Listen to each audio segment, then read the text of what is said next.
tous. Précédemment, dans les épisodes de la vie d'un artiste, nous avions laissé Hector Berlioz ici, à la Côte-Saint-André. Il était rentré au domicile familial après le décès de son père et il avait profité de son séjour dauphinois pour aller faire un petit tour à Mélan, renouer avec ses souvenirs d'enfance et avec son amour d'enfance, Estelle, à qui il avait envoyé une lettre anonyme qu'on vous a lue la dernière fois. Aujourd'hui, nous allons poursuivre la découverte de ses aventures amoureuses avec son retour à Paris et ses retrouvailles avec Harriet Smithson, dont la situation se dégrade de jour en jour. Nous allons découvrir tout ça dans le petit salon de bibliothèque. Suivez-moi. Il n'aura de cesse de s'occuper de sa première épouse, quitte à mettre à mal ses finances, déjà bien mal en point après les coûts de la formation de son fils Louis, qui voulait devenir marin.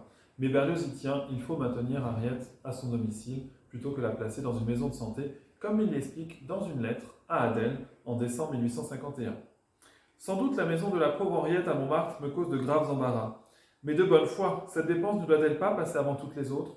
Louis a écrit des choses peut-être sensées au point de vue économique, mais il a eu le plus grand tort d'en parler à sa mère sans m'en prévenir. Et j'ai eu toutes les peines du monde à effacer de l'esprit de la malade l'impression que ses paroles imprudentes y avaient produite. Elle se résignerait sans doute à aller dans une maison de santé, mais l'idée seule de quitter son intérieur, son jardin, ses fleurs, son soleil, son allée de verdure, sa vue de la plaine Saint-Denis, le grand air, ses deux domestiques qui sont honnêtes, j'en suis sûr, la bouleverse de fond en comble. Elle ne serait pas 2 mois enfermée dans les froides murailles de ces tristes maisons qu'on appelle maisons de santé, elle y mourrait presque en y arrivant. Je suis parvenu enfin à lui persuader que je n'étais pour rien dans la proposition que Louis lui a faite à ce sujet. Et c'est la vérité. Je me résignerai à tout, à vivre dans une chambre d'étudiant, à manger du pain sec, plutôt que de donner à Henriette ce mortel crève-cœur. Berlioz va tenir sa promesse puisqu'Harriet Smithson va décéder à son domicile, comme il l'évoque tendrement dans ses mémoires.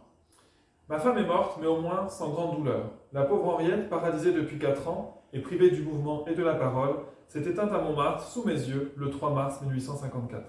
Mon fils avait heureusement pu obtenir un congé et venir de Cherbourg passer quelques heures auprès d'elle.